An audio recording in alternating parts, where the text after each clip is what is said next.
इसको अपनी जिंदगी में लिख कर रखना। 3 जगह की भस्म मनुष्य के जीवन को सफलता देती है। 3 जगह की भस्म। पहली, कहीं पर यज्ञ हुआ हो और बड़ा विशाल यज्ञ हुआ,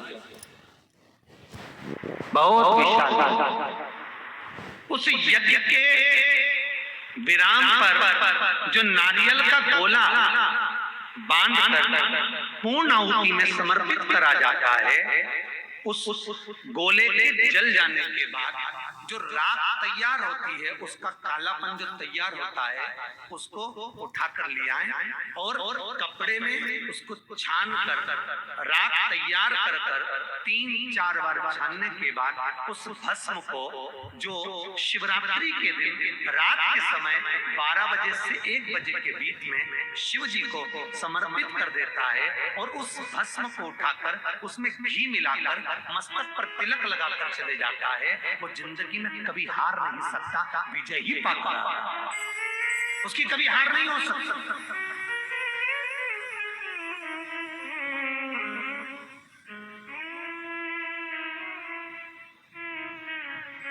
वो कभी हार नहीं सकता। ये जितने राजनेता होते हैं, राजनीति करने वाले, टिकट मिलेगा नहीं मिलेगा, टिकट मिलेगा नहीं मिलेगा, उस मझधार में पड़े रहते हैं। शिव महापुराण की कथा कहती है वो भस्म विजयता को प्रदान करती है। आपको किसी से नहीं करना, किसी के हाथ नहीं जोड़ना, केवल वो भस्म का तिलक लगाकर जिससे आपका काम निकालना है उसके सामने पहुंच जाए, आपको सुख अनुभव हो जाए, कार्य सिद्ध। तो भस्म इतनी प्रबल हो, 3 जगह की भस्म। दूसरी भस्म, महाराज प्रदोष के समय पर, प्रदोष काल में, जिस दिन प्रदोष हो उस दिन प्रदोष काल के समय कोई गाय अपने बछड़े को दूध पिलाते समय जब पोटा कर दे, गाय गोबर कर दे, उस गोबर को हाथ नहीं लगाना है, उसी स्थान पर सूखने देना है। जब वो गोबर सूख जाए उसको उठाकर जलाकर उसकी भस्म तैयार कर ली जाए। किसी भी प्रदोष उस भस्म की राख तैयार कर शंकर भगवान को शाम को प्रदोष के काल में, प्रदोष के समय पर शंकर भगवान को एक वस्त्र में लेकर किसी मंदिर में भस्म चढ़ाकर उसी भस्म को उठाकर लेकर आ जाएं और जो दुकान, जो व्यापार, जो फैक्ट्री, जो काम आपका खड्डे में जा रहा है, नहीं चल रहा, बिल्कुल ठप होकर पड़ा हुआ है, उस भस्म को केवल दुकान में जाने से पहले दोनों साइड दाता और विधाता का नाम लेकर चढ़ा दी जाए और अंदर प्रवेश कर दिया जाए। अगर कितनी भी खड्डे में फैक्ट्री जा रही होगी वो अव्वल में चलना प्रारंभ हो जाएगी। उस भस्म का इतना प्रमाण है। दूसरे नंबर पर भस्म, जैसे शिव महापुराण में भस्म का प्रमाण है, उसी तरह विष्णु पुराण में तुलसी का प्रमाण है। दुनिया में कौन सा चंदन है जिस चंदन को भगवान को लगा देने पर, कार्तिक महीने में भगवान को लगा देने पर जीते जी भगवान विष्णु, कृष्ण, राम एक बार गले लगा कर जाते हैं? वो कौन सा चंदन है? आपको पहले भी कथा में वर्णन किया, हरि चंदन। कौन सा चंदन है? हरि चंदन। कार्तिक के महीने में हरि चंदन कैसे बनता है?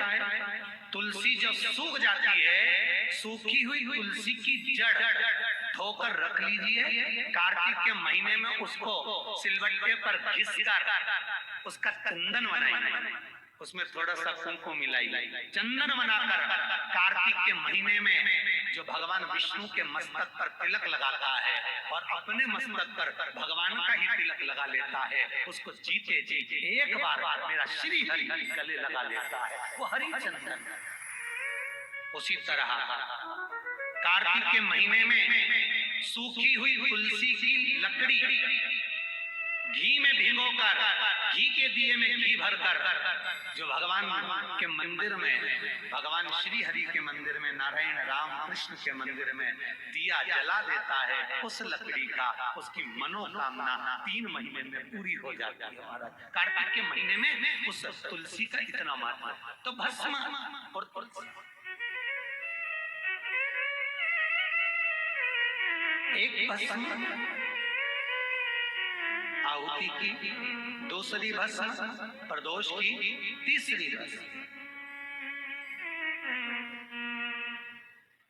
महाराज किसी मंदिर की मूर्ति की प्राण प्रतिष्ठा हो रही है। तीसरी भस्म का प्रमाण देखिए, बड़ा सुंदर है। किसी मंदिर में मूर्ति को प्राण दिए जा रहे हैं, प्राण प्रतिष्ठा हो रही है, मूर्ति स्थापित हो रही है, और वहां जो यज्ञ हुआ उस यज्ञ के बाद में पूर्ण विराम पर यज्ञ देवता को एक वस्त्र ओढ़ाया जाए, लाल वस्त्र। आपने भी देखा होगा, कहीं हवन हुआ होगा तो उस पर लाल वस्त्र घी में भिगोकर मलकर उसको ओढ़ाया जाए अग्नि, फिर उसके ऊपर दही का प्रक्षालन होता है। तो जो वस्त्र अग्नि देवता को प्राण प्रतिष्ठा के समय पर ओढ़ाया जाता है, उस वस्त्र की कालोच महाराज, वस्त्र की कालोच लेकर आ जाओ। आंवला नवमी के दिन हाथ की अंगुष्ठ भाग और चीटी उंगली, इन दोनों भाग पर वो कालोच लगाकर आंवले के वृक्ष के नीचे आंवला नवमी के दिन अपना पल्लू पसार कर आंवले की जड़ को अपने पल्लू में गिरा लो, और आंवला नवमी के दिन ही वो आंवले की जड़ को गुल्लक में, तिजोरी में, बरकत के स्थान पर रख दो। जिंदगी में कभी संपदा कम नहीं हो सकती, संपदा बढ़ती ही चली जाएगी। संपदा घट नहीं सकती, बढ़ेगी पर घटेगी, कष्ट नहीं आ सकता, रोग बीमारी तकलीफ नहीं आ सकती। तीसरी भस्म का प्रमाण शिव महापुराण की लिंग पुराण में स्पष्ट कहा गया। नर्मदा पुराण, शिव पुराण और लिंग पुराण, तीनों में स्पष्ट है।